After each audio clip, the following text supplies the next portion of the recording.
పోయింది గోదావరి తాను తెప్పున్న ఎగిసింది Godavari. Hi, hello, నమస్తే అండి. ఎలా ఉన్నారు మీరు? నేను చాలా బాగున్నానండి. మీరందరూ కూడా ఆయురారోగ్యశ్వరాలతో సుఖశాంతులతో ఉండాలని ఆ భగవంతుని ప్రార్థిస్తూ ఇప్పుడు నేను మన బామ్మలు అమ్మమ్మలు కాలం నాటి ఒక మంచి అన్నాధారం అండి. ఇది ఎంత మంచిదంటే ఒక్క గరిటె వేసుకుంటే కంచం నిండా అన్నం తినేయచ్చు. అంత మంచి ఆధారం అన్నమాట.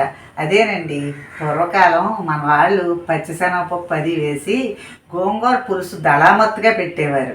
ఆ పులుసు కూడా చిన్న చిన్న కుండల్లో పెట్టేవారండి. మరి ఎందుకు పెట్టేవారో నాకు తెలియదు.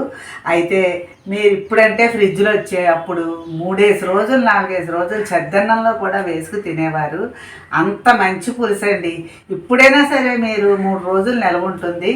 లాంగ్ జర్నీస్లో మనం ఇది పట్టుకెడితే కనుక 2 రోజులు రైళ్లలో ఉండేవాళ్ళు కూడా ఇది మనం వేసుకుంటే ఏమీ పాడవదండి. అటువంటి అమోఘమైన గోంగూర పులుసు అండి. ఇదిగో గోంగూర పులుసు మీకు చక్కగా చూపెడతా. ఇదిగో గోంగూర కడిగేసి ఇలా కట్ చేశానండి, సన్నగా కట్ చేశా. తర్వాత దాంట్లోకి శనగపప్పు అండి, ఇదిగో చింతపండు కొద్దిగా వెయ్యాలి. ఎందుకంటే ఇప్పుడు గోంగూర పులుపు గోంగూర, ఆ గోంగూరలో కూడా 3 రకాలు ఉంటాయండి. ధనాసర గోంగూర, మామూలు గోంగూర, పుల్ల గోంగూర అన్నీ కలిసిపోయి వచ్చేస్తున్నాయి ఇప్పుడు. ఇదిగో శనగపప్పు, ఉప్పు, కారం, ఇదిగో చింతపండు, దాంట్లోనూ కొద్దిగా శనగపిండి, వెల్లుల్లిపాయలు, పసుపు, ఇదిగో ఉల్లిపాయలు, ఇదిగో కరివేపాకు, పచ్చిమిరపకాయలు, ఇంకా పోపు పెట్టడానికి ఇంకా వేరే దినుసులు ఉంటాయి. అది మళ్ళీ నేను మీకు చూపెడతాను. వీడియోలోకి ఎలా చేద్దాం రండి. ఇదిగోనండి, నేను ఈ గిన్నెతో పెడుతున్నాను పులుసు. ఇదిగో కొంచెం నీళ్లు పోసుకున్నాను. దీంట్లో శనగపప్పు కొద్దిగా సేపు నానబెట్టానండి, తొందరగా ఉడికిపోతుందని. మనం కుక్కర్లో అది పెట్టుకుంటే అంత బాగోదు. ఇది అంతేత నేను నానబెట్టి ఇదిగో ఇలా పెట్టుకున్నాను. ఇదిగో వేరే స్టవ్ మీద పక్కనే నెమ్మదిగా దీన్ని ఉడికిద్దామండి. అదిగో ఉడుకుతుంది అన్నమాట.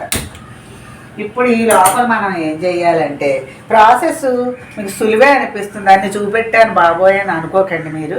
ప్రాసెస్ చాలా సులువుగా ఉంటుంది. అది ఉడికే లోపల ఇదిగో మనం ఈ స్టవ్ వెలిగించుకుని ఇప్పుడు దీంట్లోనూ ఇదిగోనండి మనం ఏం చేయాలంటే, ఈ గోంగూరకి ముందర నేను అన్నీ కూడా వేయించేసి పక్కన పెడతాను. మీరు లేట్ అవుతుందని అనుకోకండి. ఇదిగో ఇప్పుడు దీంట్లో పోపు ఎలా వెయ్యాలనేది మీకు చూపెడతా. ఇవన్నీ నేను పక్కన పెడతాను. మన టైం చాలా చాలా చాలా కలిసి వస్తుంది అలా చేసుకోవటం వల్ల. ఇదిగో మిరపకాయలు నేను ఎలా చేశానో అలాగే చేసుకోండి. పులుసు మట్టుకు 4-5 రోజులు పక్కాగా ఉంటుందండి, మీకు నిలవ ఉంటుంది. ఎంత బాగుంటుందో. ఇదిగో మినపప్పు, కొంచెం ఇలాంటివి గింజలు ఉంటాయి కదా, ఇలాంటి గింజలు మీరు వేస్ట్ చేసుకోకుండా పులుసుల్లో వాటిల్లో వేస్తుంటే ఇవి వేగాక మనకు భలే తగులుతుందండి, నోటికి చాలా బాగుంటుంది.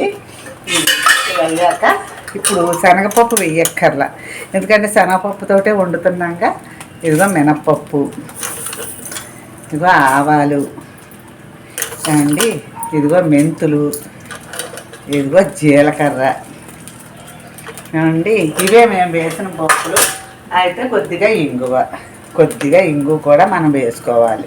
అది సువాసన చాలా బాగుంటుందండి.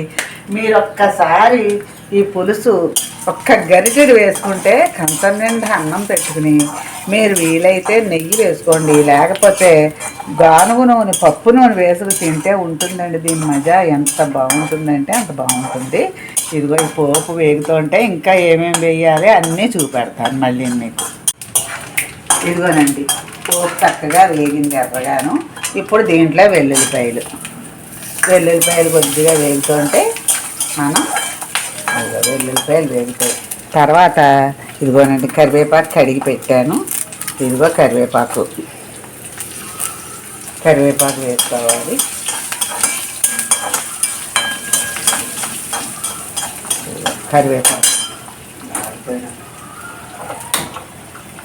కరివేపాకు వేసుకున్నాక ఇది ఇలాగే వేగుతుంటే అదిగోనండి పక్కన శనగపప్పు కూడా చక్కగా ఉడికిపోతుంది.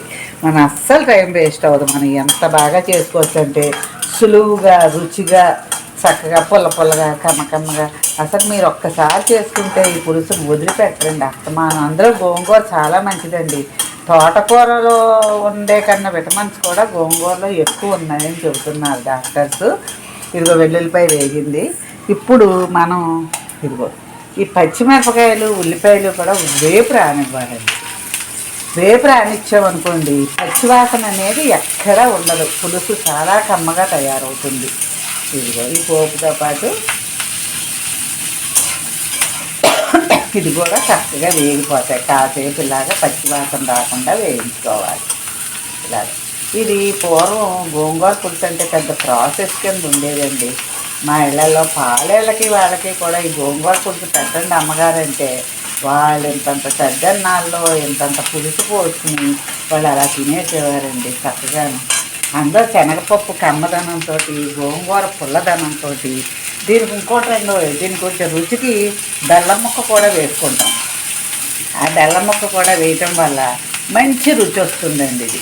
ఇదిగో ఇప్పుడు ఉల్లిపాయలు చక్కగా వేగి ఎంతో వేగక్కర్లేదు, కలర్ రావక్కర్ల, పచ్చివాసన వదిలేయటానికి ఇలా మనం వేసుకుంటాం అన్నమాట. ఇప్పుడు నేను తీసేసి ఓ దాంట్లో పెట్టుకుంటాను.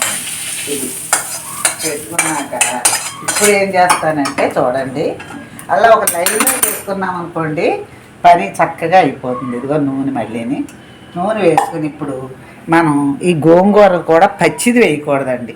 చక్కగా ఆ నూనెలో చక్కగా మగ్గుతుంది. ఇదిగో ఆకుపలంగా కూడా వేయకూడదు, తాళ్ళు తాళ్ళులా ఉంటుంది. ఇలా కట్ చేసేసారనుకోండి అదిగా ఇది చక్కగా ముద్దలా దగ్గరికి వస్తుంది. ఆ ముద్దలా అయ్యాక నేను మళ్ళీ మీకు తీసేస్తాను. ఇదిగో చూడండి గోంగూర ఇదిగో మెత్త పేస్ట్ అయిపోయింది. ఒకవేళ మీకు పేస్ట్ కనుక ఇలా అవ్వకపోతే ఏదైనా పెట్టి ఇలాగా స్మాష్ చేయండి. ఇంకా ముదురు గోంగూర అనుకోండి అవ్వలేదనుకోండి చల్లారాక మిక్సీలో వేసి ఒక్క తిప్పు తిప్పండి దీన్ని. అప్పుడు మీకు పులుసు తాళ్ళులాగా ఆకుల్లాగా రాదనమాట. దీని అయిపోయింది. ఇది ఇప్పుడు దీని పని అది అయిపోయింది. అయితే ఇప్పుడు పప్పు చూపెడుతున్నాను మీకు. ఇదిగో పప్పు కూడాను ఎలాగంటే ఇదిగో బూర్లా మెత్తగా అయిపోకూడదండోయ్, చక్కగా ఉడకాలి కానీ పేస్ట్ అవ్వకూడదు. ఇదిగో బద్ద లేకుండా. అందుకే నేను మన టైం కలిసి రావటం గురించి నేను ముందరే కొంచెం సేపు నానపెట్టా. ఇదిగో ఉడికింది చూసారా. ఈ బద్ద కూడా మనకి అన్నం తింటుంటే చక్కగా నోటికి తగులుతుంది అన్నమాట. నోటికి తగులుతుంది కాబట్టి ఇప్పుడు ఏం చేద్దామంటే పప్పు ఉడుకుతుంది కాబట్టి ఇదిగో మనం ఇదిగో చింతపండు నానిందండి. చింతపండు నానింది కాబట్టి మనం ఎంత గిన్నెకి పులుసు పెట్టుకుంటున్నాము అనే దాన్ని బట్టి చూసుకోవాలి. ఇదిగో చింతపండు ఇలాగ పిసిగేసి అది బాగా స్మాష్ అయిపోయిందండి. ఒకవేళ మీకు అలా అవ్వకపోతే కనుక చెప్పాను కదా మిక్సీలో వేసేసుకోండి. అదిగో ఇలాగ మనం పులుసు అన్నీ దీంట్లోనే వేసేసుకోవాలి. పప్పు ఇంకా ఉడుకుతోంది కదా, ఒకవేళ మెత్తగా ఉడికిపోతే డైరెక్ట్ వేసేసుకోండి. కానీ నేను చేసే విధానంలో అయితే అన్నీ కలుస్తాయి అన్నమాట. మీకు అన్నీ కూడా చక్కగా కలుస్తాయి. అందుకని నేను ఇలా చేస్తున్నాను. నేను ఎలాగైతే ప్రాసెస్ చేస్తున్నానో ఇదిగో ఎక్కువ ఈ గోంగూరలో పులుపు కూడా ఉంది కాబట్టి అంత ఎక్కువ వేసుకోకండి. అదిగో ఇప్పుడు ఈ గరిటెతోటి ఇవన్నీ కలిపేద్దాం. ఎంత మెత్తగా అయిందో చూసారా గోంగూర. ఈ రకంగా అవ్వాలండి. ఈ రకంగా అయితే మనం ఇలా ఒక్క గరిటెడు పులుసు వేసుకుంటే చాలు. ఎంత అన్నం కలుసుకు తినచ్చు. అన్నం హితవు లేని వాళ్ళకు కూడా చాలా బాగా హితవుగా ఉంటుంది ఈ పులుసు. ఇదిగో ఇప్పుడు దీంట్లో పోసేద్దాం. పప్పు ఉడికిందండి. ఇదిగో ఇప్పుడు ఇందులో పోసేద్దాం. ఇదంతా కలుస్తుందని నేను ఈ ప్రాసెస్ చేశాను అన్నమాట. ఇప్పుడు ఈ పులుసు ఎంత ఉంది కాబట్టి దీన్ని బట్టి అదిగో చూసారా ఎంత పులుసు అయింది అనేది. మీకు ఏమన్నా తాళ్ళులాగా అలా ఉంటే కనుక ఒక్కసారి చిన్నగా మిక్సీ తిప్పేయండి. ఇదిగో పసుపు, తర్వాత ఇదిగో ఉప్పు, దీనికి సరిపడ ఉప్పు, పులుపుకి సరిపడా ఆ మాత్రం ఉప్పు పడుతుంది ఇది ఉప్పు. తర్వాత ఇదిగో నేను బెల్లం ముక్కైనా వేయచ్చు, పంచదార అయినా వేయచ్చు, రుచికి సరిపడా బెల్లం ముక్క, దాన్ని మీకు సరిపడా వేసుకోండి. ఇదిగో కారం, మీరు పచ్చిమిరపకాయ వేసినా కూడా కారం బాగా పడుతుంది, ఏం పర్వాలా. ఇన్ని రకాలుగా ఇన్ని వేసుకుంటే మీకు నిలవ ఉండకపోవటం ఏమీ ఉండదండి. ఈ పులుసు మీరు బయట పెట్టుకు తిన్నా ఈజీగా 4 రోజులు తినచ్చు. ఈ పులుసు పాడవటం అనే ఛాన్సే లేదండి. మా చిన్నతనాల్లో మా పెద్దవాళ్ళందరూ ఇలాగే చేసేవారు. నేను కూడా అదే నేర్చుకుని ఈ పులుసు పెడితే మా పిల్లలకు చాలా ఇష్టం అండి. గోంగూర పులుసు అంటే వెల్లుల్లిపాయలు ఇవన్నీ నేను అన్నీ కూడా పచ్చిది ఏం వేయలేదు, చూసారా మీరు. ఇదిగో ఇప్పుడు దీంతో పాటు ఉడకటానికి ఇదిగో ఇప్పుడు వేస్తానన్నమాట. ఈ ముక్కలు ఇవన్నీ దీంతో పాటు ఉడికిపోతాయి. ఇలాగా చక్కగా కలిపేయండి. ఇలాగా అదిగో ఎంత బాగుంటుందంటే అంత బాగుంటుంది. ఇది మళ్ళీ చక్కగా ఉడికాక మళ్ళీ మీకు చూపెడతాను. ఇదిగో చూస్తున్నారండి, ఇదిగో గుమ్మలు ఆడిపోతూ పులుసు ఎంత బాగా తయారైందో చూడండి. ఇప్పుడు దీనికి ఇంకొక ప్రాసెస్ ఉందండి. చివరి ప్రాసెస్ ఏంటంటే ఇలా ఉడికేటప్పుడు ఇదిగో ఇంకా బైండ్ అవుతుంది అన్నమాట. ఇదిగో కొద్దిగా శనగపిండి నీళ్ళల్లో కలిపేసి ఇలాగా ఇది కమ్మదనం వస్తుందన్నమాట పులుసుది. అందులోనూ శనగపప్పు కూడా వేసాం కదండి. శనగపప్పు, గోంగూర పుల్లదనంతో పులుపు, కొంచెం తీపి అన్నీ వేసాం. నిజంగా ఒక్క గరిటెడు పులుసుని వేసి తింటే కంచుడు అన్నం తినచ్చండి.